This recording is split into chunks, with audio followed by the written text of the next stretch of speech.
네, 안녕하세요. 저는 소개 주신 대로 전북대학교 환경생명자원대학 생명공학부에 재직 중인 장정환 교수라고 합니다. 제 오늘 강연 제목은 말씀드린 바와 같이 건강한 물 환경을 지키기 위한 질소 순환 미생물의 활용 이야기인데요.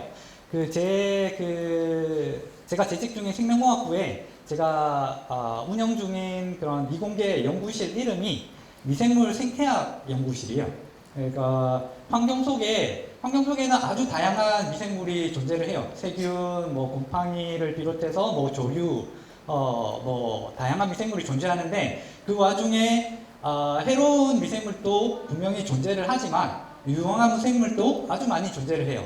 그래서 저희 연구실에서는 그 환경 속에 유용한 미생물을 활용을 해서 자연환경 속에서 좋지 않은 그런 환경오염이 발생할 수 있는데 이런 좋지 않은 이벤트를 그런 미생물들을 활용해서 해결하는 그런 방안을 연구하는 그런 실험실이에요. 그래서 제 소개를 방금 간략하게 해주셨는데 제가 한 번 더 조금 더 제 스스로 한 번 더 말씀을 드릴게요. 저는 1981년에 태어나서 2000년에 대학교를 입학을 했어요. 그래서 저도 좀 나이가 있지만 그래도 2000년에 대학을 시작한 그런 개념으로 따져서 밀레니얼 세대예요. 그래서 저는 MZ세대 교수예요. 그걸 좀 강조하고 싶네요. 네.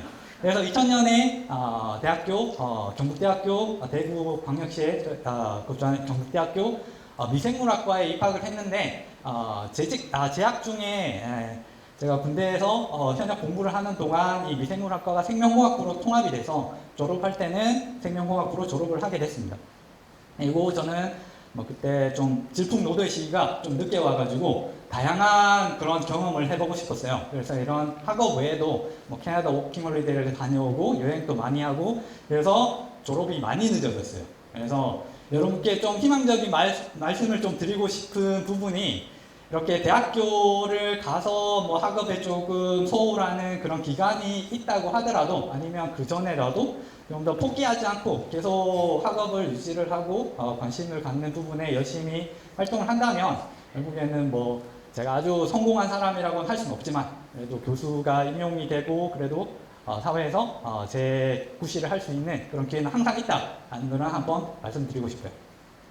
그리고 오늘 제가 광주에 와서 이렇게 발표를 이렇게 광주 여러분들 앞에서 발표를 할 수 있게 된 점이 참 감회가 새로운 점이 제가 사실은 대구에서 학부를 마치고 대학원을 입학을 했는데 제가 석사 박사를 했던 곳이 여기 바로 옆에 있는 광주과학기술원에서 제가 석사 박사 학위를 마쳤어요.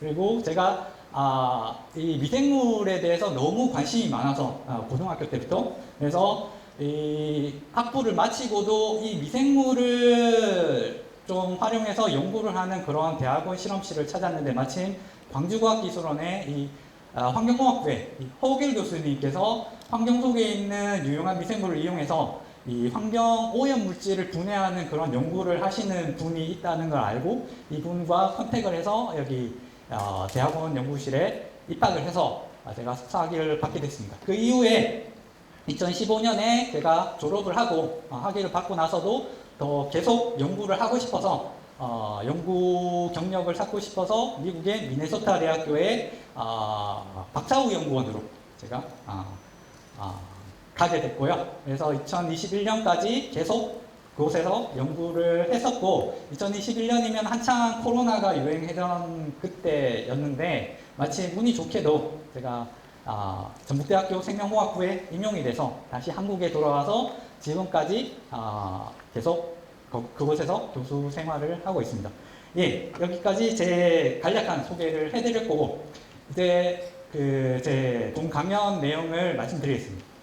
그래서 이런 아까 질소순환 미생물에 대해서 말씀드리겠다 말했는데 일단은 그 배경 지식을 좀 드리기 위해서 이 질소가 뭐냐라는 거에 대해서 좀 얘기를 드릴게요. 그래서 우리 흔히 알고 있는 질소 그래서 질소라고 하면 그냥 공기 중에 있는 대기 중에 있는 그런 질소를 보통 일반인들은 상상할 거예요. 맞습니다. 그게 질소예요. 질소인데 이게 질소라는 원소가 이 주기율표상의 7번째 자리를 차지하는, 지구상에 많은 원소들이 존재하는데 7번째 자리에 위치하는 아주 흔하게 발견되는 그런 원소입니다. 원소. 근데 원소의 원자는 이 구조가 어떻게 구성되냐 하면 이 양성자와 중성자로 이루어져 있는 핵이 있고요. 그 핵 주위로 이 전자들이 궤도를 이뤄서 빠르게 움직이는 그런 형태를 가지고 있어요. 그래서 질소의 형태를 살펴보면 질소는 핵의 양성자를 7개를 가지고 있어요. 일반적으로 거의 모든 원자들이 양성자 수만큼 중성자 수를 가지고 있습니다. 그래서 이 대부분의 약간 아주 특별한 경우를 제외하면 이 양성자 수에 따라서 원자 번호가 매겨지고요. 그래서 양성자 수가 7개이기 때문에 원자 번호가 7이에요. 주기율표상에서 7번째를 자리를 차지해요. 그런데 원자량은 이 중성자 수까지 합쳐서 14가 되는 거죠. 동일한 숫자를 가지고 있기 때문에. 그리고 이 질소의 원자는 최외곽 전자껍질에 5개의 전자가 빠르게 움직이고 있습니다. 이게 왜 중요하냐면 이 모든 원소의 원자들은 각자 다른 숫자의 전자를 가지고 있습니다. 같은 쪽의 그런 원소들이 아니면.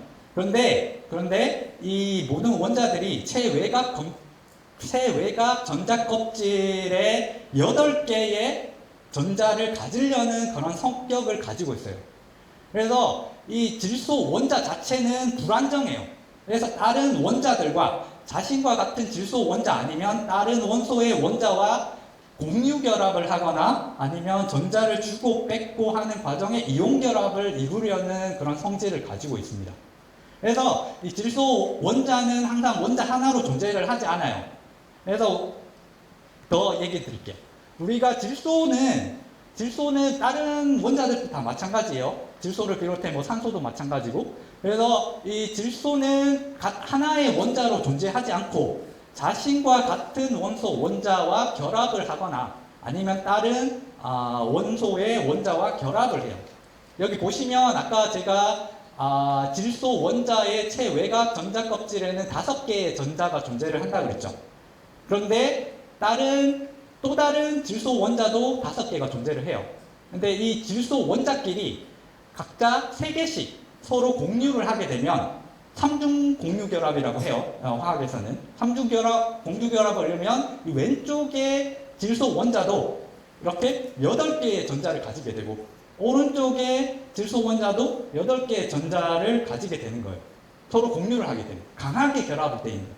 그래서 이 N2라는 질소 원자가 2개다 해서 이렇게 2가 붙는 거예요. 그래서 이 N2가 우리가 흔히 일반인들도 알고 있는 대기 중에 부피의 78% 이상을 차지하고 있는 질소가스예요. 네. 질소가스고 그 외에도 이 질소 원자는 이런 수소와 결합을 해서 수소 3개와 수소는 전자가 하나밖에 없어요. 그래서 여기 보시면 주기율표상에서 1번이에요. 1번이라서 전자가 하나밖에 없어요. 근데 하나밖에 없기 때문에 전자 8개를 가지려는 성향보다는 전자 껍질이 궤도가 하나이기 때문에 하나만 더 있으면 2개를 갖추면 안정적이 돼요. 그래서 질소 원자가 수소 원자 3개랑 수소 원자는 전자 하나를 공유를 하죠.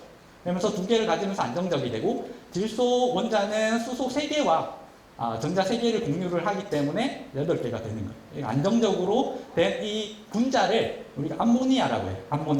우리 암모니아 잘 알죠? 네, 잘 알 거예요. 광주 여러분들 좋아하는 음식 중에 홍어가 있잖아요. 홍어를 발효를 시키면, 미생물이 발효를 하면 암모니아가 많이 생성돼요. 홍어의 탁 쏘는 향취, 그게 암모니아가 그 역할을 수행을 하는 거예요. 그래서 암모니아 성질은 이 휘발성, 그냥 둬도 멀리서도 냄새가 나잖아요. 그래서 분자가 그대로 존재하는 게 아니라 공기 중으로 휘발을 해서 우리 코의 감각 신경세포를 자극을 하는 거예요. 그래서 휘발성을 가지고 있고 코를 찌르는 냄새 이런 특징을 가지고 있고 암모니아를 물에 녹이면 암모늄 이온으로 변하는 그런 성격도 가지고 있습니다. 그 외에도 이 질소가 산소랑 결합을 해서 이 질산이온 아니면 일산화탄소 그리고 아질산이온 그리고 아산화질소 이런 형태로도 존재를 하는 거예요. 이 외에도 이런 무기질소 화합물 형태가 아주 다양하게 존재해요. 분명히 다른 원소들도 많이 존재하기 때문에. 예. 그리고 이 질소는 유기 화합물에도 아주 필수적으로 결합을 하게 되는데, 그 예시가 우리 일반인들이 흔히 좀 많이 접해본 그런 예를 한번 들어볼게요. 이 요소라는 거예요. 요소가 뭐냐 하면, 일반적으로 동물이나 동식물에서 동물을 들죠. 동물의 몸에서 우리가 이 질소를 포함한 유기물질이 수명이 다하면 이거를 분해를 해요. 분해를 하고 다시 노폐물로 배출하게 되는데, 이때 이 암모늄을 이 요소 형태로 결합을 시켜요. 그래서 카르보닐 그룹이 가운데 있고, 그 뒤에 이런 질소를 포함한 이 아미노 그룹이 두 개 부착되어 있는 것을 요소라고 합니다. 이 요소는 우리 뉴스 미디어에서 최근에 들어봤을 거예요. 요소수라고. 요소수는 그 디젤 기관, 그러니까 엔진에서 아산화질소라든지 일산화질소라든지 이런 질소 배기가스를 유해한 질소 배기가스를 배출하는데, 그것과 결합을 해서 그 배기가스를 줄이는 역할을 해요. 그래서 이거를 대량으로 산업적으로 화학 공정으로 합성을 하는 그런 공정도 존재를 해서 산업적으로 이산화탄소와 암모니아를 화학적으로 반응을 시켜서 요소를 일부러 만들기도 합니다. 네. 그리고 이번 강연에서 가장 중요한 이 아미노산이에요. 아미노산은 알죠? 뭐 초등학생들도 아미노산에 대해서 들어봤을 거예요. 그리고 아미노산은 종류가 많고 우리 몸에서 합성할 수 없는 아미노산이 있기 때문에 그걸 섭취해야 된다, 뭐 이런 얘기도 많이 들어봤을 거예요. 그래서 아미노산의 기본적인 구조가 여기 탄화수소 사슬이 이렇게 존재를 하고, 그리고 그 옆에 이 아미노 그룹과 이 카르복실 그룹이 존재를 해요. 그래서 아미노산에는 반드시 이 질소 원자가 포함이 돼야지 이 아미노산이 합성이 될 수가 있는 거예요.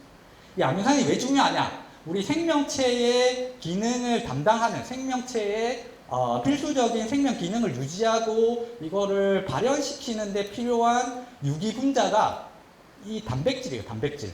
네. 단백질, 근육 단백질, 뭐 이렇게 다른 뭐 소화를 하기 위해서 어떤 유기물질을 분해하는 그런 효소들, 다 단백질이에요. 단백질. 그래서 단백질이 없으면 생명체가 살 수가 없어요. 아예 유지를 못하기 때문에 이 단백질이 필수적인데, 이 단백질을 구성하는 기본 단위가 이 아미노산이라는 거예요. 아미노산이 여러 가지 종류의 아미노산이 이 펩타이드 본드를 이루어가지고 사슬을 이루어요. 이런 게 쭉 이어져가지고 이게 그 3차원적으로 폴딩이 돼서 기능적인 단백질을 구성하는데, 당연히 이 아미노산이 존재를 하지 않으면, 합성되지 못하면 단백질을 만들 수가 없겠죠. 그러면 생명체는 죽어요. 네. 그래서 이 모든 생명체, 고등 동식물을 포함해서 미생물을 포함해서 모든 생명체가 이 아미노산이 필수적으로 필요하다는 얘기고, 즉 이 질소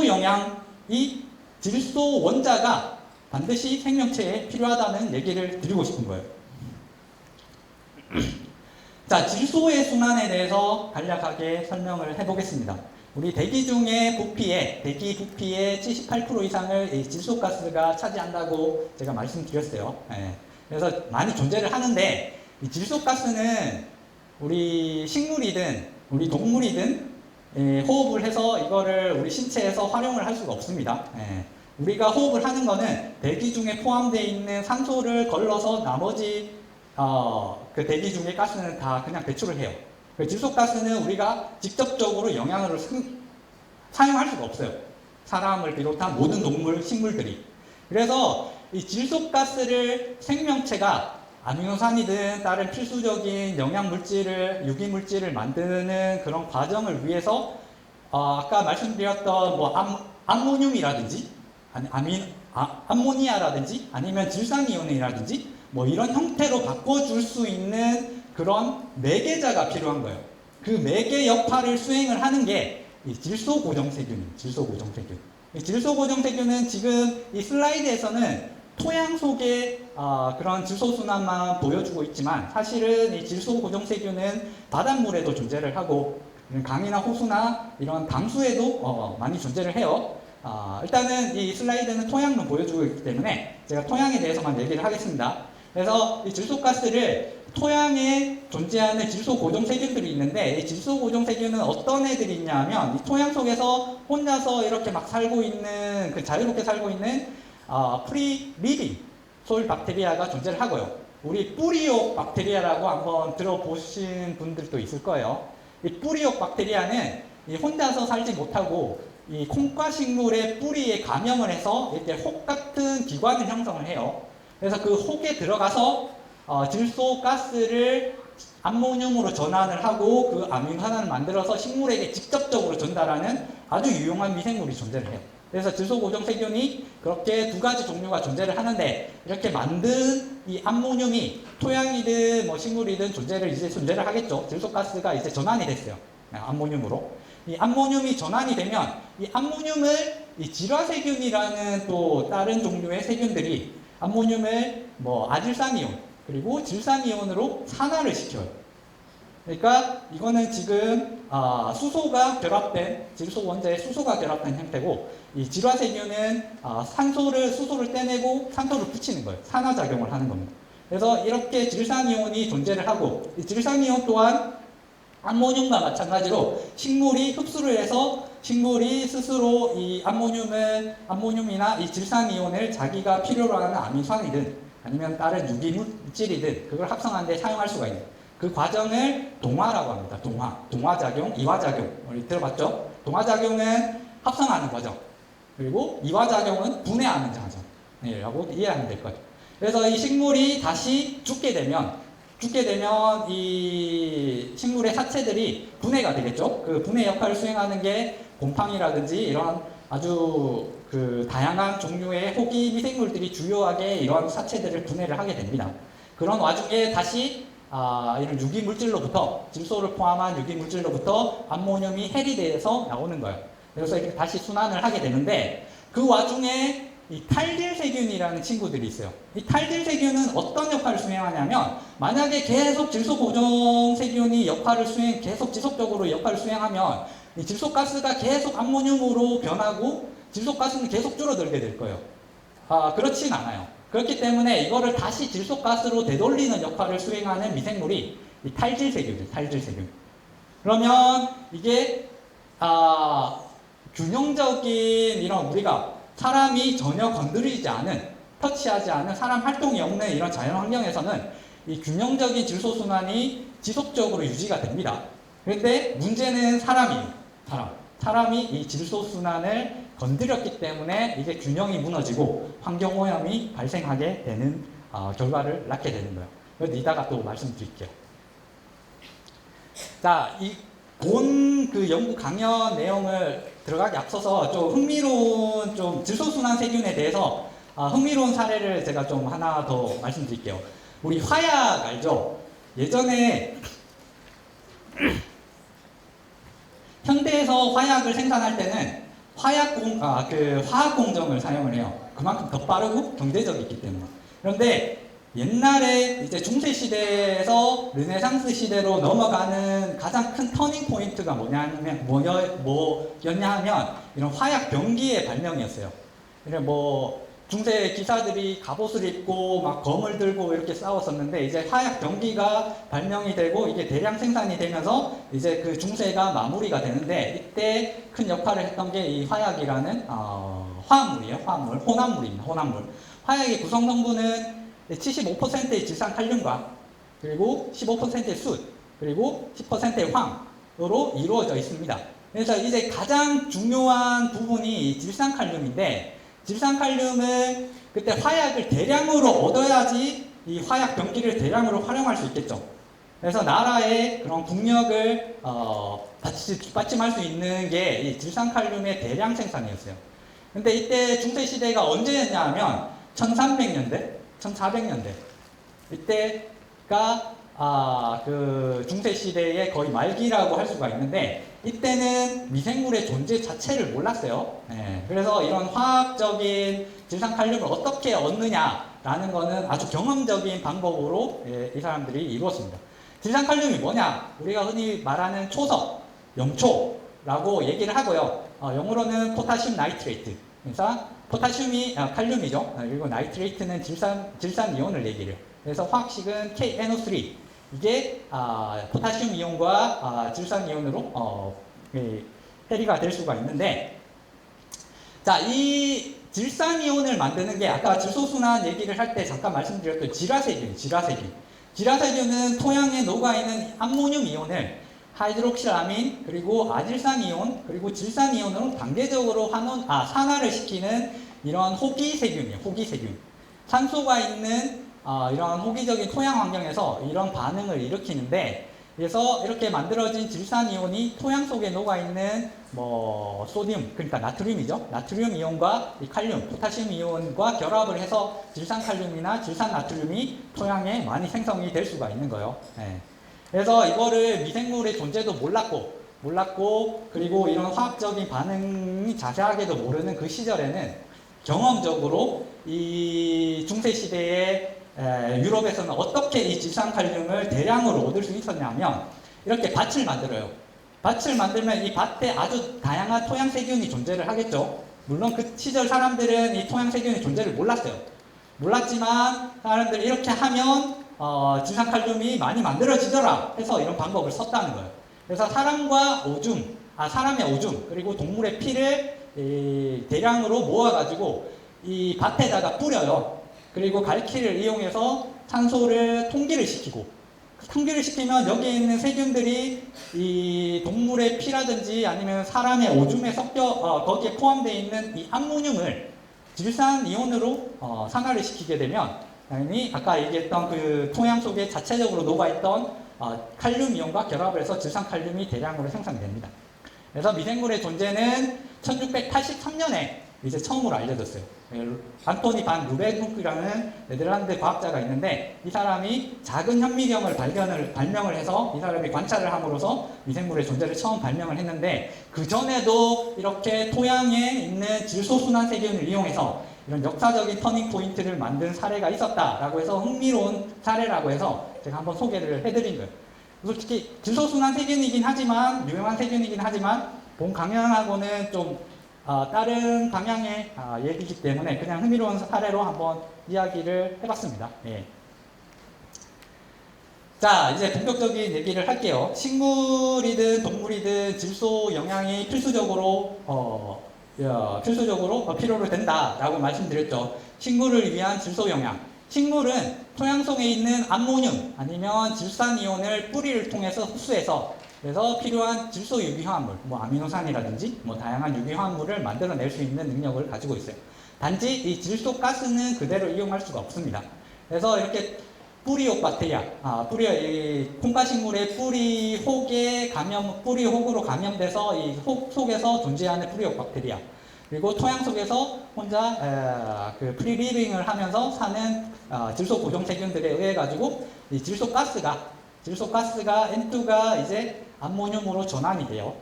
그리고 동물이 이렇게 흙에다가 이렇게 변을 본다든지 아니면 오줌을 싼다든지 아니면 이렇게 식물 사체들이 죽어가지고 이렇게 다른 분해 세균들에 의해서 분해가 되면 거기서부터 또 암모늄이 나올 수 있고요. 이 암모늄은 토양에서 다시 질화세균에 의해서 나이트레이트로 전환이 돼요. 그래서 이 암모늄과 이 나이트레이트는 식물 뿌리를 통해서 흡수가 돼서 이 식물이 잘 자라게 되는 겁니다. 그래서 식물이 자라기 위해서는 다른 영양들도 물론 다 필요하지만 이 질소 영양이 필수이기 때문에 식물을 잘 자라게 하기 위해서는 이런 질소 영양을 충분하게 공급하는 그런 과정이 필요하다는 말씀을 드리는 거예요.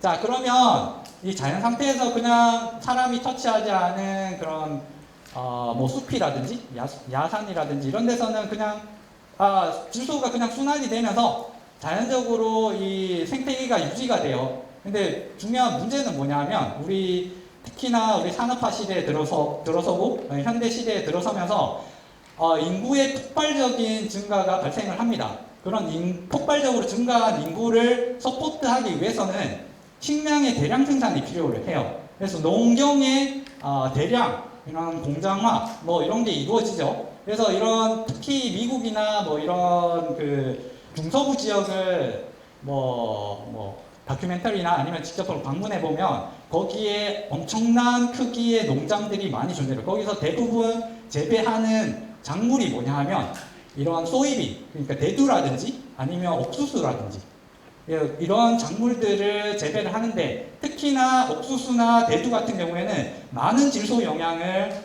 요구를 해요. 그래서 자연적으로 존재를 하는 질소 고정세균이 고정을 해서 제공을 하는 그런 질소 영양은 이런 대량으로 생산하는 이런 농경에는 부족하다는 거예요. 그래서 이런 화학적으로 합성된 이런 암모늄 비료라든지 아니면 질산이온 비료라든지 이런 것들을 이 농경지에다 대량으로 시비를 합니다. 이런 대량의 생산력을 유지를 하기 위해서는 이만큼의 시비를 해야 되는 거예요. 그래서 만약에 이 살포된 이 질소 비료의 질소 영양들이 모두 사용이 돼버리면 문제가 없어요. 이런 식물들이 다 업테이크를 해서 다 먹어버리면 어차피 질소 비료를 많이 썼지만 식물이 먹고 그 식물을 우리가 먹으면 전혀 문제가 없는데, 문제는 뭐냐면 이 작물들이 우리가 이렇게 대량으로 시비한 이런 질산이온이라든지 암모늄 이온을 다 먹을 수가 없다는 거예요. 먹지 않는다는 거예요. 한 30%, 40%가 아무리 채도를 잡아도, 채도를 먹어도 한 거의 30%, 40%가 남아요, 토양에. 네. 남는데, 그러면 그 30%, 40%를 주지 말고 한 60%만 주면 안 됩니까? 이렇게 얘기를 할 수가 있어요, 학생들이. 아직 질문을 할 수도 있겠지만, 그렇게 하면 이 식물이 자체적으로 그렇게, 저농도는 아니죠. 농도가 줄어든 그런 환경에서 그만큼을 덜 먹게 돼요. 덜 먹게 되면 작물이 또 덜 자라게 되는 그런 좀 악순환이 나오기 때문에 남는 걸 알더라도, 유출될 걸 알더라도 그만큼 시비를 하게 되는 겁니다. 그래서 이렇게 남은 이 질산 이온이든 암모늄 이온은 결국 질화세균에 의해서 질산 이온이 변화가 되죠. 질산 이온이 전환이 됩니다.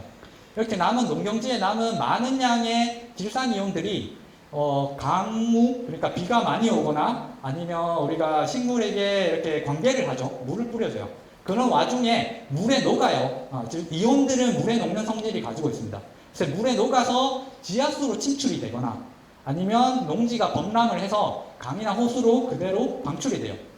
그러면 이 강은 어떤 상태가 되느냐? 아주 많은 질소 영양을 가지게 되는 그런 상황이 되는 거예요. 그러면 질소 영양이 많으면 거기 있는 생물들이 영양을 많이 먹고 좋은 게 아니냐라고 그냥 단순하게 이해를 할 수가 있는데, 사실은 그게 아니에요. 자, 부영양화라는 이야기를 들어보신 적 있으실 거예요. 부영양화가 뭐냐면 한자로는 많다, 영양은 영양이죠. 그리고 화는 그렇게 됐다라는 얘기인데, 이 환경이 영양이 많은 상태가 됐다라는 단순한 그런 풀이에요.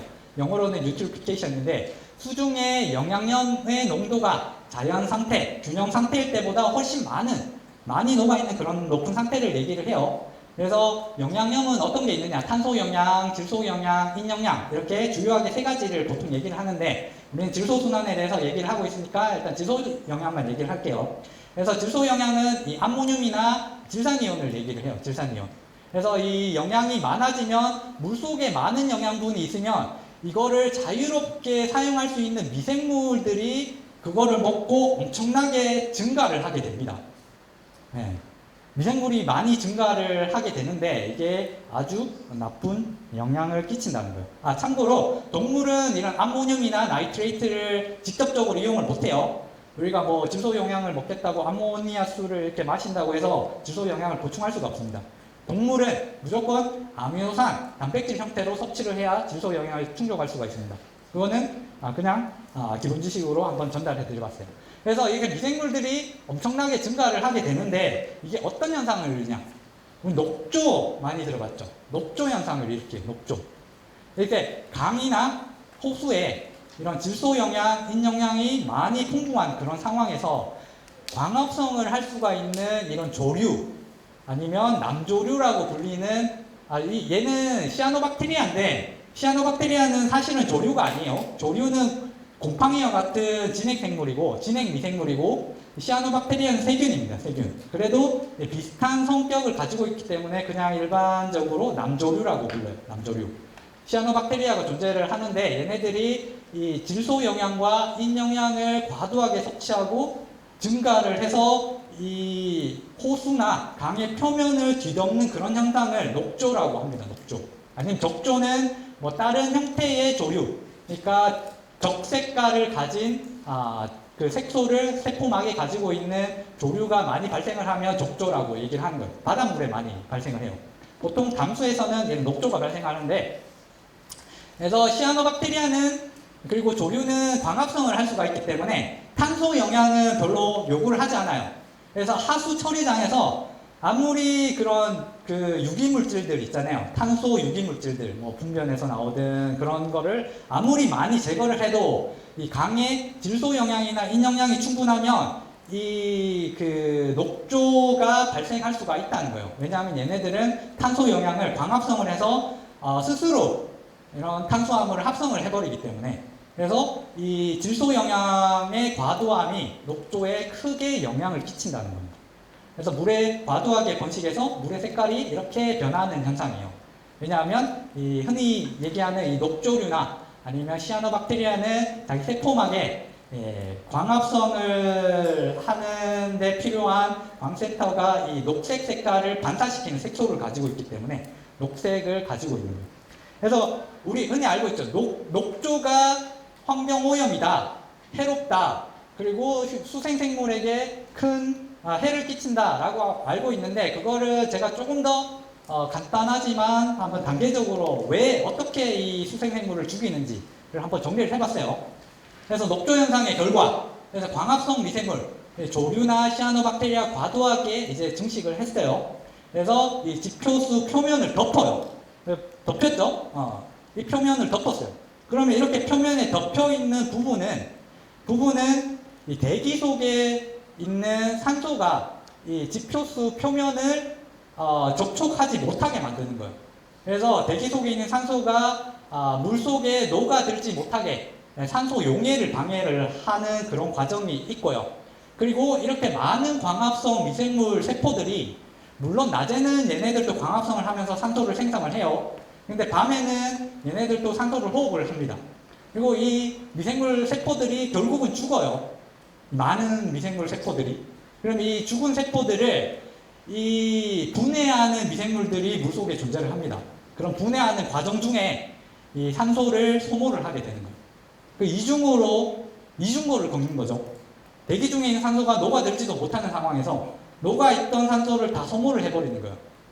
분해하는 과정에서. 그래서 강호수 표면 아래 물속에 급격한 용존산소 농도가 저하가 되는 거예요. 그러면 우리 물고기들이 어떻게 호흡을 하는지는 알죠? 물속에 녹아있는 산소를 아가미를 통해서 물을 필터링하면서 산소를 걸러내면서 호흡을 해요. 당연히 물속에 산소가 없기 때문에 이 물고기들이 이 호수 표면으로 와서 이렇게 숨을 쉬기 위해서 뻐끔뻐끔거리는 거예요. 이것도 제대로 되지 않으면, 녹조가 막 이렇게 아가미에 끼고 막 이런 과정에는 물고기가 죽어버리는 거예요. 그리고 특히나 어떤 특정 시아노박테리아 종은 아예 자체적으로 독소를 생성해서 분비를 하기 때문에 그 독소에 의해서도 이 수생생물이 죽어버리는 겁니다. 네. 그런 과정 때문에 이 녹조 현상이 특히나 이런 수생생물의 생태계를 망친다, 이런 얘기를 하고 있는 상황이에요. 그래서 이런 질소 영향이 왜 이런 환경에 얼마나 큰 해를 끼치는지 우리가 알겠죠, 이제. 자, 그러면 이 질소 영향을 어떻게 방지를 할 수가 있느냐를 저희 연구실에서, 물론 저희 연구실뿐만 아니라 세계에 있는 많은 연구실에서 이런 방법을 강구를 했어요. 그래서 한 방법 중에 하나가 이런 친환경적이고 생물학적 방법. 그러니까 아까 말씀드렸죠. 토양 환경에서 이 질산이온을 질소가스로 다시 환원을 시켜서 내보내는 그런 미생물이 존재를 한다고. 이게 탈질 미생물이다. 이 탈질 세균은 질산이온을 아질산이온, 일산화탄소, 그리고 일산화질소, 그리고 아산화질소, 그리고 질소가스로 단계적으로 환원시키는 그런 세균을 얘기를 해요. 그래서 얘네들이 만약에 토양에 녹아있는 나이트레이트, 그러니까 질산이온을 다 제거를 해서 질소가스로 보내면 당연히 물속으로 녹아드는 질소 영향은 없겠죠. 녹조 현상을 막을 수가 있다라는 아이디어를 바탕으로 저희가 실험을 시작했고요. 그래서 탈질 작용이 뭐냐? 이 탈질 세균은 탈질 작용을 통해서 질산이온을 질소가스로 전환을 시키는데, 이 탈질 작용이 뭐냐고 하면 일반적으로 동식물이든 아니면 일반적인 호기 세균이든 호기 미생물이든 얘네들 어떤 작용을 하면 산소를 이용해서 에너지를 생성한다고 해요. 호기 호흡이라고 해요. 산소가 없으면 살 수가 없습니다. 얘네들은. 그래서 포도당이든 초산이든 유기물질을 분해해서 나오는 그런 에너지, 전자를 하면서 ATP를 생성을 하고 마지막에 이 전자를 받아주는 역할을 수행하는 게 이 산소예요. 그래서 마지막 전자 수용체, 산소가 받아서 이산화탄소가 생성이 되고 불이 생성이 되면서 에너지가 생성이 되는 거예요. 이게 일반 호기세균이에요. 근데 현기탈질세균은 산소가 필요가 없어요. 얘네는 산소가 없더라도 질산이온만 존재를 하면 질산이온이 마지막에 전자를 받아주면서 지속적인 에너지 생성이 가능한, 대사작용이 가능한 그런 반응을 일으킬 수가 있는 거예요. 그래서 얘네들은 즐겁게 산소가 없는 상황에서도 질산이온을 질소가스로 전환을 시키면서 얘네들 살아가는 그런 세균이라는 거예요. 결국에는 이 현기탈질 세균의 대사작용을 이용해서 우리가 질산이온을 제거를 할 수가 있다라는 말을 드리고 싶습니다. 자, 그러면 이 질산이온을 질소가스로 전환을 하는데 필요한 게 이 유기물질이라고 했어요. 포도당과 뭐 초산이든 아니면 뭐 다른 당이든 그런 게 필요로 하는데 산소는 필요로 없지만, 그래서 그거를 제공하는 재료가 우리가 생각했을 때 이 우드칩이 아주 좋다는 그런 연구 결과들이 많아서 저희 연구실에서 이 우드칩을 선택을 했어요. 우드칩은 어떤 그런 구조를 가지고 있느냐 하면, 흔하게 우드칩은 뭐냐면 이 나무를 쪼개서 이런 작은 칩으로 만든 거를 우드칩이라고 우리가 얘기를 해요. 흔히 저기 가든을 만들 때, 정원을 만들 때 이런 잡초가 자라지 못하게 표면을 닦는 역할을 수행을 하는데, 이 미생물은 이 우드칩조차 분해를 할 수가 있습니다. 우드칩에 주요하게 존재하는 유기물질이 뭐냐면 이 리그닌이라든지 이 당알코올이에요. 그리고 셀룰로즈라든지.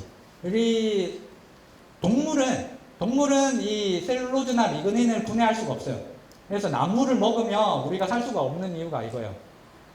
우리 초식 동물은 나무나 식물을 먹지 않나요? 라고 얘기를 하지만 초식 동물도 분해를 못합니다. 스스로는. 초식 동물은 그 위 안에, 장내에 이걸 분해할 수 있는 미생물들이 있기 때문에 걔네들이 분해를 해서 그 영양을 제공을 하는 거예요. 그래서 이 미생물은 이거를 분해를 해서 영양분을 얻을 수 있기 때문에 이거를 우리가 영양분을 제공할 수가 있고, 또한 미생물이더라도 이 우드칩은 빠르게 분해를 못해요. 그래서 지속적으로 저농도로 아주 오랫동안 이런 영양물질을 제공함에도 불구하고 그대로 구조를 유지할 수가 있기 때문에 미생물이 여기에 생물막을 이뤄가지고, 현미경을 보면 이렇게 미생물이 막을 이뤄요. 막을 이뤄서 살 수가 있는 그런 공간도 제공할 수가 있는 거예요. 그러니까 이 두 가지 좋은 기능을 제공을 해주기 때문에 저희가 우드칩을 탈질 미생물이 살 수가 있는, 그리고 질산이온을 질소가스로 변환할 수 있는 그런 장소로 제공을 해주자라는 그런 생각을 했습니다. 그래서 우리가 고안을 했던 게 주요하게 그 질산이온이 그 유출되는 지역이 이 농경지역이에요. 농경지역.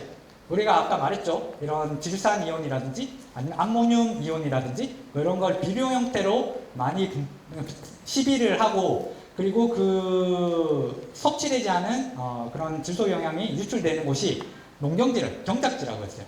그래서 경작지 주변에 이렇게 배수로를 만들고 여기서 유출되는 이런 농업 폐수죠. 농업 폐수가 한 곳에 모이게 만든 후에 여기에다 우드칩을 가득 담은 구덩이를 파요. 구덩이를 파고 이 농업 폐수, 아주 많은 질소 영양을 함유한 농업 폐수가 이 구덩이를 통과하게 만들면 여기에 살고 있는 탈질 미생물들이 그 농업 폐수에 녹아있는 질산이온을 질소가스로 전환을 하면 마지막에 배출되는 농업 폐수에는 질산이온이 없다라는 그런 연구를 우리 실험실에서 진행을 하게 된 겁니다. 물론 제가 미국에 있을 때도 이런 연구 실험을 했었어요. 그래서 여기 사진에 보시는 바와 같이 이거는 제가 미국 대학교에 있을 때 진짜로 이런 시스템을 크게 필드에서 만들었던 거예요. 땅을 파고 여기 옥수수밭이 보이죠? 옥수수밭 바로 옆에 땅을 파고 여기 우드칩을 대량으로 묻고 여기다가 땅을 엎고 여기 땅 밑으로 배수관을 흘려가지고 배출되는 농업 배수를 처리를 하게 만드는 그런 시스템을 만든 겁니다. 네.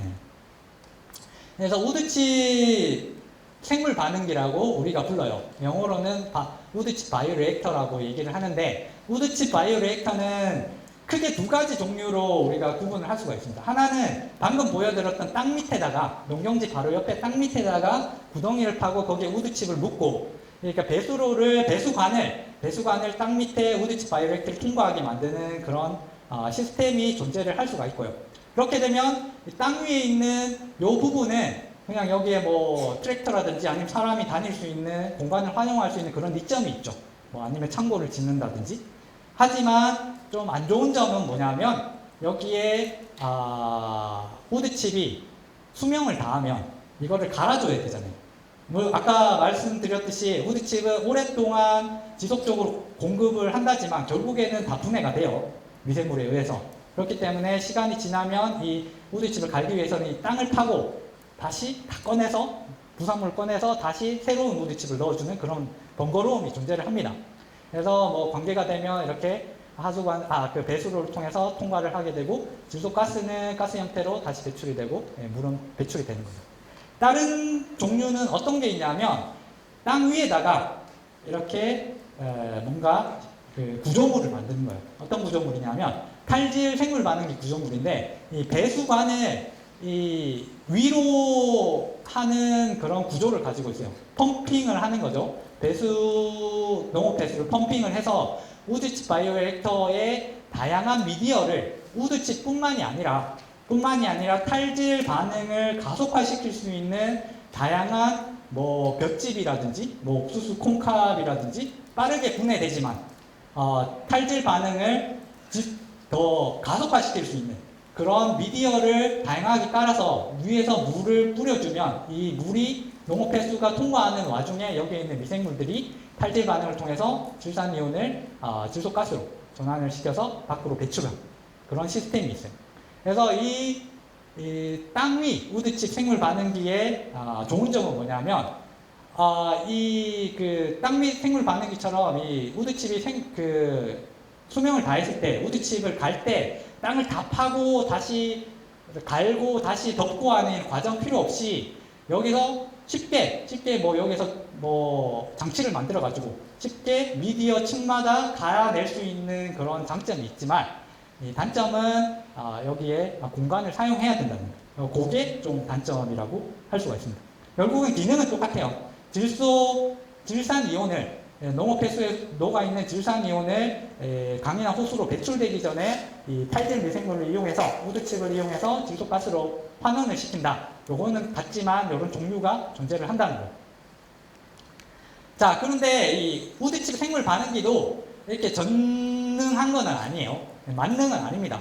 무조건 들어오는 질산이온을 무조건 다 제거할 수 있는 거 아니에요. 이 자연 환경 속에 노출되어 있기 때문에 미생물도 생물입니다. 미생물도 생물이에요. 사람도 마찬가지고 동물도 마찬가지고 식물도 마찬가지고 온도가 내려가면 생명 반응, 대사 반응이 느려져요. 느려지기 때문에 같은 시간 물이 거주하는 이 농업 폐수가 우드칩 생물 반응기에 거주하는 시간이면 온도가 높으면 높을수록 많은 질산이온이 제거가 될 수가 있는 거예요. 대사작용이 활발하기 때문에. 그런데 어떻죠? 특히 제가 있었던 미네소타는 아주 추워요. 눈이 많이 내리고. 그래서 농업 폐수, 그러니까 눈이 많이 내리고 눈이 녹아서 농경지 위에 있는 눈이 녹아서 물이 돼서 이렇게 배출되는 그 시기가 딱 이 3월과 4월 이때쯤이에요. 그래서 많은 질산이온이 농경지에 남아있던 눈이 녹으면서 물에 녹아서 배출이 되는 시기에, 이렇게 온도가 낮은 시기에 눈이 배출되기 때문에 이 질산이온의 제거 효율이 엄청 낮은 거예요. 이게 문제가 되는 거예요. 물론 뭐 여름철이나 가을철이나 온도가 수온이 높을 때는 제거가 많이 되지만, 그래서 이런 단점이 있기 때문에 이거를 어떻게 하면 극복할 수 있을까라는 생각을 좀 해본 거예요. 그러면 어떻게 해볼까? 여기에는 우드칩 생물 반응기에는 아주 다양한 많은 미생물들이 존재를 해요.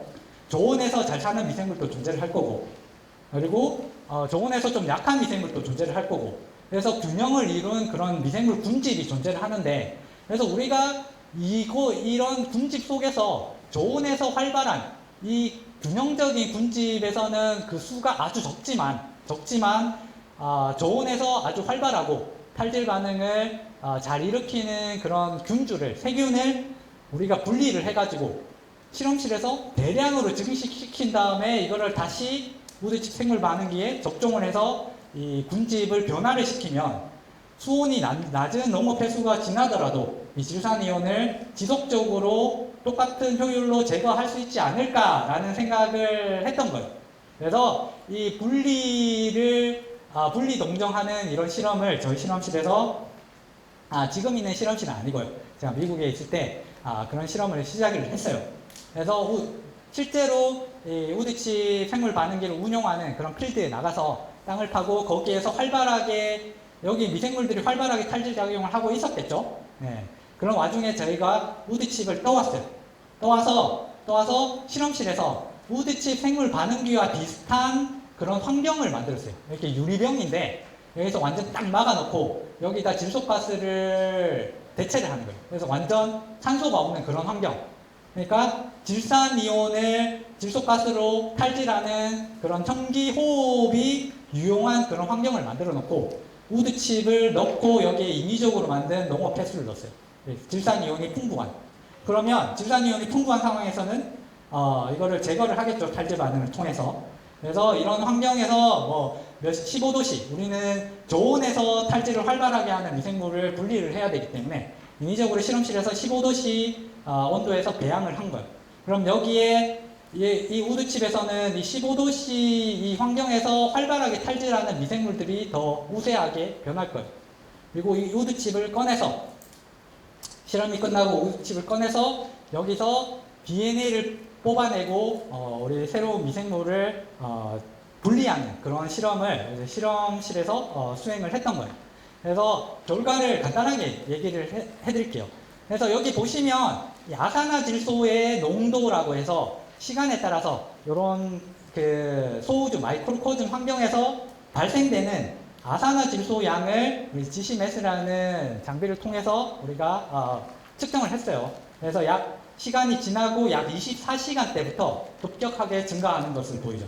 뜻은 뭐냐면 24시간 때부터 탈질 세균이 급격하게 탈질 반응 대사를 한다라는 것을 우리가 인지를 했던 거예요.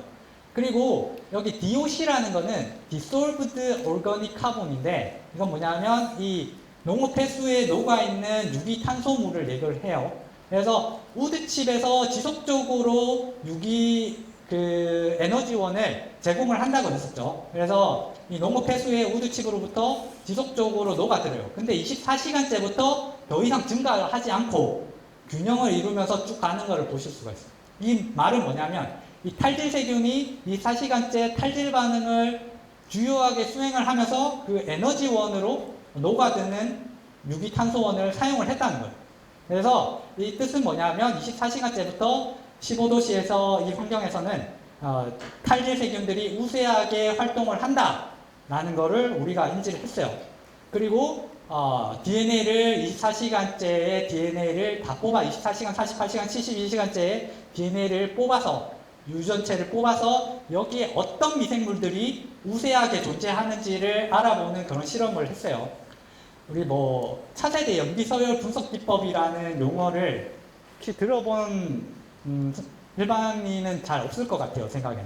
그래서 전체 DNA 속에서 어떤 미생물들이 존재하는지, 그러니까 무작위로 뽑은 이 DNA 속에서 모든 미생물의 존재를 알 수 있게 해주는 최첨단 그런 DNA, 유전 염기서열 분석 기법을 얘기를 해요. 그래서 이걸 활용해서 전체 미생물 구조를 우리가 확인을 해보니까 이렇게 탈질을 하는 미생물 군집과 탈질을 하지 않는 미생물 군집 엄청나게 다른 거예요.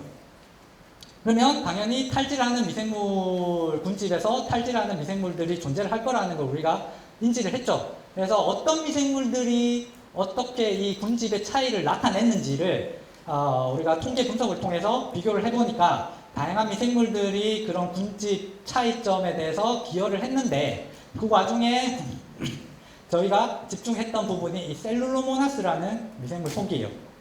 셀룰로모나스, 이 미생물 지너스인데 속인데 이름인데 여기서 좀 감이 오실 거예요. 셀룰로즈, 셀룰로모나스, 셀룰로즈를 분해할 수 있는 미생물 종들이 이 미생물 속에 많이 속해 있다는 거예요. 그리고 탈질 환경에서 얘네들이 우세하게 존재를 한다라는 거는 얘네들이 탈질 후보일 수도 있겠다라는 생각을 했죠. 그래서 실제로 이런 소우주, 그러니까 마이크로코즘 실험이 끝나고 우드칩을 꺼내서 이 우드칩에 붙어 있는 미생물들을 분리하는 실험을 수행을 했어요. 물론 여기 하나만 이제 제가 적어놨지만 수백 개의 균주를 저희가 분리를 해서 다 테스트를 했어요. 얘네들 진짜로 질산이온을 질소가스로 환원을 시키는가, 그리고 셀룰로즈를 분해할 수 있는가를 다 테스트를 해보니까 그 와중에 저희가 선택했던 균주가 셀룰로모나스도 분해를 하면서 탈질 성능도 매우 우수한 균주를 하나를 저희가 선별을 할 수가 있었는데 그 미생물 이름이 셀룰로모나스 슬레지에 WB94라는 균주를 저희가 발견한 겁니다. 그래서 얘네들 특징이 뭐냐면 우드칩의 목줄 구성 성분인 셀룰로즈를 직접적으로 분해를 해서 영양 성분으로 사용할 수가 있고, 그리고 질산이온을 완전히 질소가스로 완전한 탈질을 이룰 수 있는 그런 대사 기능을 가지고 있었던 거예요. 그리고 15도씨에서 수문에서 활발하게 성장을 하는 그런 특징도 저희가 확인을 했던 거예요. 그래서 이런 실험을 통해서 저온에서 활발하게 탈질을 하고 우드칩도 분해를 하면서 직접적으로 이 탈질 기능, 탈질 군집에 기여를 할 수 있는 세균을 저희가 확보를 하게 된 겁니다. 그래서 이걸 어떻게 활용해 볼 수 있느냐? 아직 제가 이 실험을 하기 전에 전북대에 임용이 돼가지고 한국으로 돌아오게 됐는데 아마 미국에 있었으면 계속 실험을 했을 거예요. 그래서 어떤 실험을 할 수가 있었냐 하면 이렇게 분리한 미생물을, 세균을 대량으로 실험실에서 번식을 시켜서 이렇게 필드에 구덩이에 있는 우드칩 바이오리액터에다가 직접적으로 아주 많은 양의 미생물을 접종을 시키고 다시 덮어요. 덮고 여기에 비가 내리고 아니면 뭐 농경 관계를 하고 그러면 여기에 질산이온들이 농업 폐수를 통해서 이렇게 통과하게 되는데, 이렇게 우드칩 바이오리액터를 통할 때 수온이 낮은 그런 환경에서도 이런 우리가 분리했던 그런 미생물들이 아주 많이 우리가 접종을 해놨기 때문에 걔네들이 잘 작용을 해서 이 질산이온을 지속적으로 활발하게 제거를 함으로써 수온이 낮은 그런 이른 봄 그리고 늦은 가을에서도 이렇게 질산이온을 직접적으로 계속 제거를 할 수 있을 거다. 그래서 불리한 유형 탈질 세균, 아까 말했던 셀룰로모나스 슬레지에 그 세균을 농화배양을 해서 생물 반응기에 접종을 시켜서 증강을 시킨다는 게 다음 목표였는데, 제가 이 실험은 수행을 하지 못하고 지금 한국에 돌아와서 한국에서 이 실험을 해볼까 하고 지금 많이 저희 실험실 학생들과 다른 균주들을 많이 분리하고 있습니다.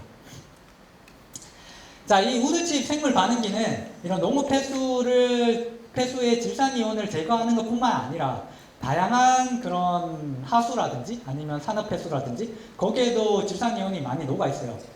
녹아 있고 실제로도 배출이 그런 질산이온에 대해서 별로 신경을 안 쓰고 그대로 배출하는 경우가 있는데, 이렇게 강어기라든지 아니면 배출이 되는 강으로 접촉되는, 그리고 호수로 접촉이 되는 그런 부분에 이런 바이오리액터를 많이 설치를 해두면 축산 폐수도 마찬가지고요. 이 질산이온들을 우리가 소중하게 간직해야 될, 유지해야 될 이런 강이나 호수 같은 수자원을 보호하는데 크게 도움이 될 거라고 생각을 하는 거예요. 그래서 이런 질소순환 미생물을 이용해서 우리가 건강한 물 환경을 지킬 수 있다라는 게 제가 말씀드리고 싶은 최종 목표라는 거예요. 자, 마무리 요약을 할게요. 자, 환경 속에는 아까 지금까지 말씀드렸던 이런 질소순환 세균들 뿐만이 아니라 다양한 유용한 미생물들이 존재를 해요. 그러니까 이것뿐만이 아니라 아주 독성을 가진 그런 농약 성분이라든지 이런 거를 분해하는 그런 미생물들도 존재를 하고요.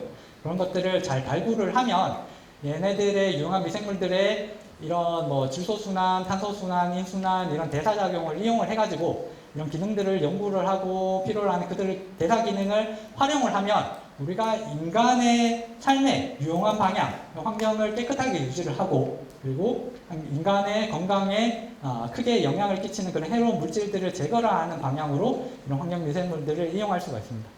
그래서 저희 미생물 생태학 연구실의 목표가 친환경 생물학적 환경오염 해결 방안 연구인데 그래서 이런 환경 생물학의 연구 분야를 저희 실험실에서 하고 있다는 것을 말씀드리고 싶어요.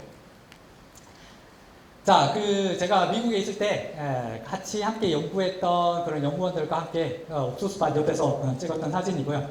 지금 여기 옆에 사진은 제가 지금 전북대학교 생명과학부에서 운영 중인 실험실, 대학원, 지금은 그때는 학부생들도 존재를 하지만 지금은 대학원생들과 함께 찍었던 사진이에요. 그래서 이런 연구를 하면서 많은 연구 논문도 제가 작성을 할 수가 있었고요. 아주 많은 보람이 될 수 있었던 시간입니다. 네, 오늘 강연은 여기까지 하고요. 네. 많은 긴 이야기지만 흥미롭게 들어주신 여러분께 감사 인사드리겠습니다. 감사합니다.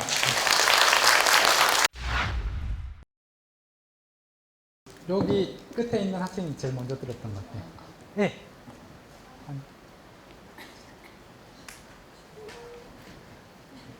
저한테도 함께 5학년 임태학입니다. 오늘 강연 잘 봤고요. 탈질세균은 함기세균이라고 하셨는데 그건 산소가 없어야 잘 것 같은데요.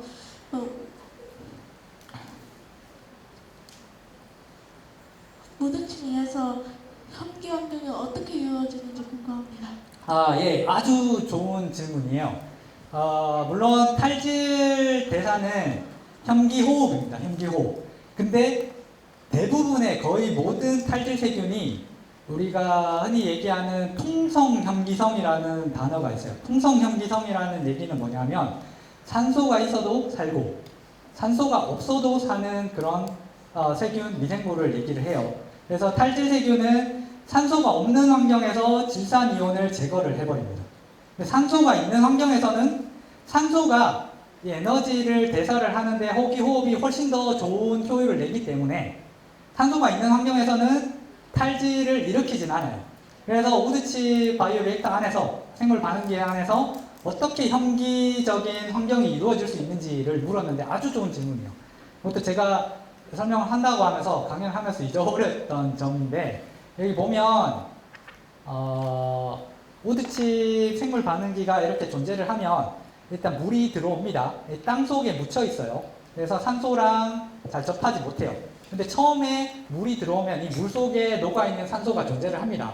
그래서 처음에 물이 들어오면 농업 폐수에 있는 여기 있는 산소가 여기 안에 존재하는 다양한 미생물, 호기세균들도 당연히 존재를 해요. 존재를 하는 그런 환경에서 호기세균들이 이 산소를 급격하게 소모를 해버려요. 우드칩을 분해하기 위해서는 산소가 필요해요. 우드칩의 리그닌을 산소가 없는 환경에서 분해한다는 연구는 없어요. 리그닌, 셀룰로즈 이런 섬유소를 산소가 없는 현기분해라는 그런 연구는 없기 때문에 처음에 들어왔을 때 호기세균들이 이 산소를 소모하면서 우드칩을 분해하고 영양분을 제공을 하고 그리고 여기는 물이 가득 찰 거예요. 결국에는 초기에는 요 앞부분은 산소가 존재를 하겠지만 뒤쪽으로 갈수록 점점점 산소가 희박한 거의 없는 그런 현기 환경이 만들어지기 때문에 여기 뒤쪽에 존재하는 중간부터 존재하는 탈질 세균들이 이 탈질 작용을 일으킬 수가 있는 거예요. 좋은 질문 감사합니다. 만호초등학교 5학년 이선영입니다. 우선 질문이 3가지가 있는데요. 첫 번째는 맨 처음에 질소가 주기원소표 7번이고 7번에서 맨 겉에 있는 것이 8개가 되고 싶어 한다 해서 서로 핵융합을 한다고 하셨잖아요. 그런데 맨하튼 프로젝트 당시에 핵 폭발은 있었지만 핵융합 폭탄은 만들어지지 않았습니다. 그래서 그 핵융합폭탄 안에 들어있는 것이 질소끼리만 넣어도 되는 건지 아니면 질소와 수소가 결합하는 것이 궁금하고요. 두 번째는 부형 양화질이 있었잖아요. 부형 양화질에서 맨 처음에 농업 용수를 하면서 비료를 뿌렸었을 때 질소가 남았는데 질소가 강으로 들어가고 강에서 녹조 현상이 일어났는데 그 녹조 현상을 이룬 미생물도 질소를 다 먹지 못하면 어떻게 됩니까? 그 다음에 우드칩에 바이러스를 같은 세균을 넣어서 만든다 했는데 우드칩의 범용성이 궁금하고요. 나중에 물이 들어가서 산소를 냈을 때 거기에 있는 바이러스 같은 게 들어있다면 우드칩이 어떻게 변화하는지 궁금합니다. 예. 질문이 길었는데 일단 첫 번째를 말씀드리면 그런 뭐 핵융합이라든지 뭐 이런 부분은 제 연구 분야가 아니기 때문에 자세하게 말씀을 못 드리지만 지금 제가 기본적으로 뭐 이렇게 8개의 전자를 이루려고 하는 성질이 있다라는 이 부분은 기본적인 그런 화학 지식에 반해가지고 제가 말씀을 드렸던 거고 그런 핵융합이라든지 뭐 이런 부분은 물리적인 그런 충격을 가해서 여기에 핵을 분열을 시키고 뭐 융합을 시키는 와중에 일반적으로는 정말 안정적이에요. 이 핵은. 예, 중성자와 그 양성자로 이루어져 있기 때문에 이거를 인위적으로 어떤 트리거를 일으켜가지고 뭐 이렇게 뭐 다단계적인 도미노 같은 그런 현상을 이루는 게 뭐 핵융합이고 핵폭발이고 뭐 이런 건데 지금 이 부분에 대해서는 질소가 아산화질소가 되고 질산이온이 되고 이런 과정에는 그런 과정은 전혀 관여하지 않고요.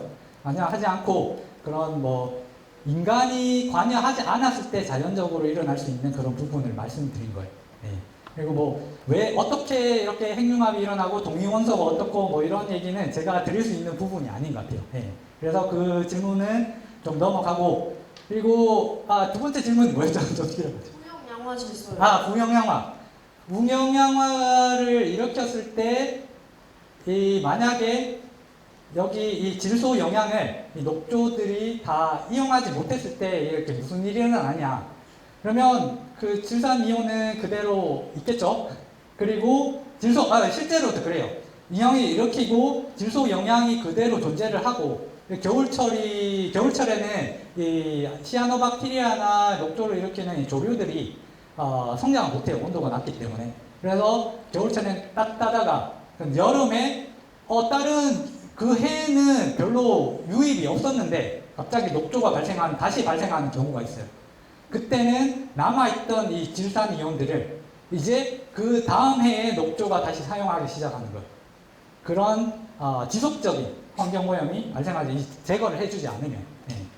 그리고 마지막은 이 우드칩에 그거를 접종을 했을 때 그런 얘기 있었나요? 네. 접종을 하고 뭐 수소 그런 얘기였던 것 같은데 수소나 뭐 질소나 질문 한 번만 더 들어볼게요.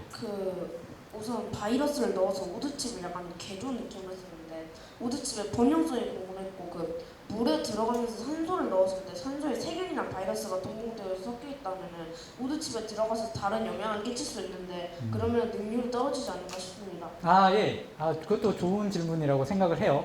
당연히 이 우드칩에 있는 기존에 있는 미생물들이 존재를 할 거고 그리고 이 물 속에 녹아서 다시 들어오는 미생물들도 존재를 할 거고 그리고 이렇게 토양을 덮었다 그랬잖아요. 이 토양에 있는 미생물들도 뭐 비가 내리고 뭐 이러면 이렇게 물이 흘러들기 때문에 토양의 미생물들도 같이 들어올 거예요. 그런 와중에 여기에 이 미생물 분집이 최종적으로 만들어지는 거예요.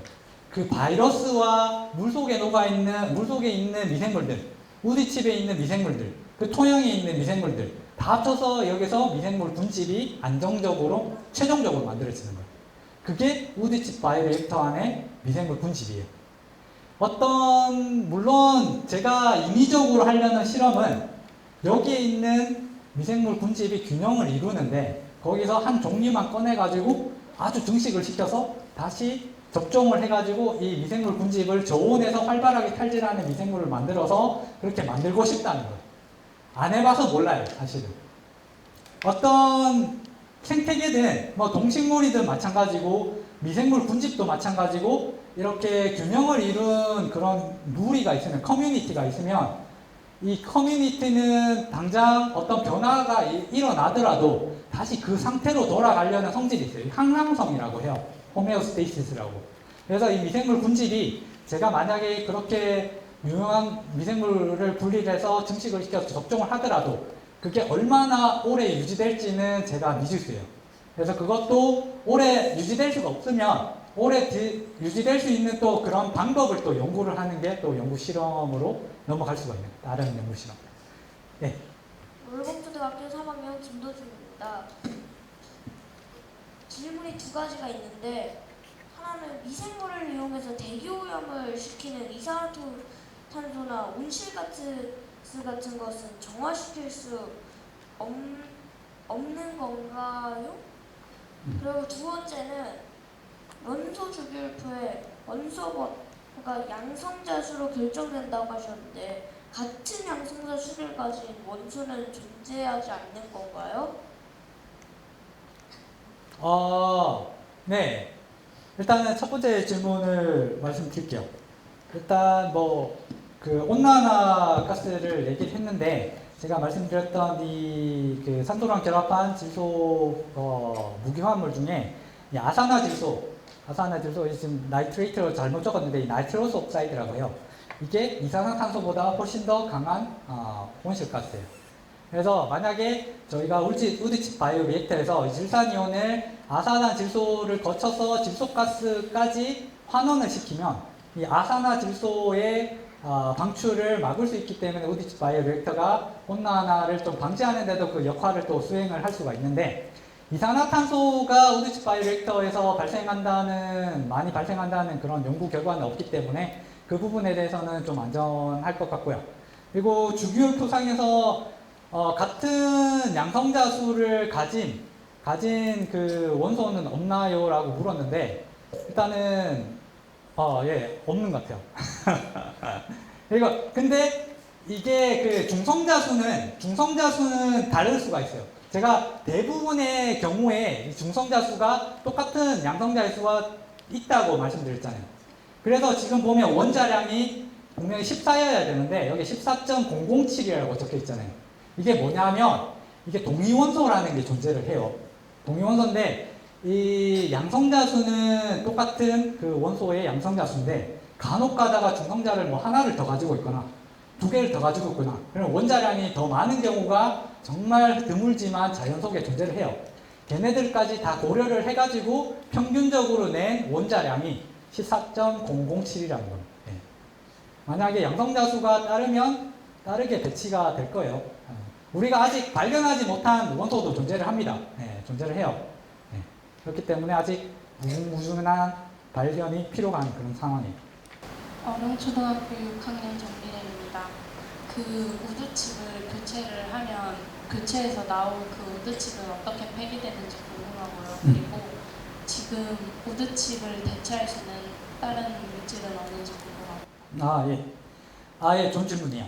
예, 우드칩을 우리가 일단 교체할 시점은 아까 제가 우드칩이 좋은 이유가 아주 오랫동안 지속이 된다고 말씀드렸잖아요. 오랫동안 이 영양물질을 저농도지만 지속적으로 공급을 한다 그랬는데 이게 다른 연구 논문들을 보면 이 우드칩 바이오리액터 안에서 20년까지 지속적인 탈질 그 작용에 충분한 그런 매터리얼을 제공할 수가 있다고 했어요. 그래서 이게 만약에 수명이 닿을 때쯤에는 이미 많이 분해가 돼 있기 때문에 그냥 땅에 꺼내서 흩어놔도 빠르게 분해가 될 거라고 제가 생각을 해요.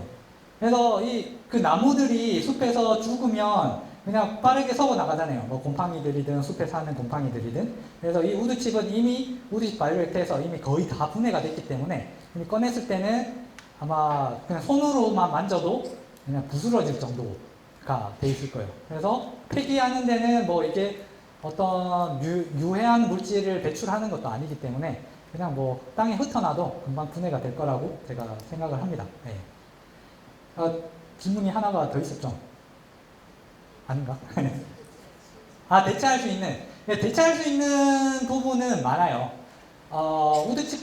우드칩처럼 오래 가진 않지만 한순간에 지속적으로, 한순간에 높은 영양을 공급할 수 있는 뭐 볏짚이라든지. 볏짚 같은 경우에는 우드칩보다 훨씬 더 빨리 분해가 돼요. 볏짚이나 뭐 이렇게 옥수수, 이건 뭐라 그러죠? 그러니까 영어로는 콩캅이라고 하는데, 옥수수 숙정인가? 하여튼 그거를 제공을 해주면 미생물에 의해서 더 빨리 분해가 돼요. 이런 식물체, 그리고 뭐 농업 부산물로 나오는 뭐 예를 들어서 딸기를 재배를 하면 딸기 이렇게 줄기나 뭐 이런 건 다 필요가 없잖아요. 다시 다 뽑아서 폐기를 해야 되잖아요. 그런 것도 부산물도 폐기물도 다 사용할 수가 있다. 제가 우드칩을 사용한 이유는 오래 가기 때문에, 오랫동안 지속적으로 쓸 수가 있기 때문에. 만약에 부산물을 빠르게 교체를 가능한 그런 환경이면 부산물을 뭐 땅에 묻을 필요 없이 이런 우드칩 바이오렉터에 사용하면 질산이온도 제거를 하고 폐기물도 제거를 하고 뭐 그런 방안으로도 또 연구가 진행될 수가 있다. 네, 좋은 질문. 불로초등학교 경주단입니다. 어떤 미생물이 저온에서 작용하는지 알아도 그걸 다른 미생물들과 분리하는 게 힘들 것 같은데 이를 분류하는 방법이 뭔가요? 예. 그것도 좋은 질문이에요. 그 미생물들이 종류가 아주 많아요. 세균들도 존재를 하고 저희가 이렇게 군집을 이용해서 그 전체적인 미생물 군집을 보는 그런 연구를 통해서 어떤 미생물들이 탈질 기능에 그리고 저온에서 잘 작용하는지 파악했다고 하더라도 이 특정 미생물을 완전히 요것만 분리를 하겠다 해서 분리할 수 있는 방법은 사실은 없어요. 그래서 아까 말씀드렸죠. 제가 이런 실험을 하면서 요거 하나만 분리했던 게 아니라 수백 개를 분리를 했어요. 이렇게 분리를 하고 그 와중에 탈질 기능도 테스트를 하고 그렇기 때문에 미생물 종, 어떤 특정 종을 타겟해서 그것만 분리하겠다는 방법을 만드는 그런 연구도 시간이 수십 년이 걸릴 수가 있고 그것만 타겟을 한다 그러면 그렇기 때문에 우리는 이 연구 실험에서 이것뿐만이 아니라 셀룰로모나스뿐만이 아니라 다양한 미생물이 있다고 제가 말씀을 드렸잖아요. 다양한 미생물을 좀 랜덤하게 무작위로 뽑아서 우리가 테스트를 하면서 결국에는 테스트를 했던 중에 제일 좋았던 애가 얘였고 이 친구였고 우리가 군집 분석에서도 봤던 애도 얘였다 라고 하면서 이 친구가 미생물 군집에서도 활발하게 활동을 하고 실제로도 분리를 해서 테스트를 해보니까 진짜로 활발하게 활동하더라 라는 결과를 제가 말씀을 드렸던 거고 요것만 딱 분리하는 방법은 없어요. 너무 힘들어요 그거는. 하백초등학교에 다니는 2학년 김희준입니다. 네. 그 우드칩을 다 사용하고 나서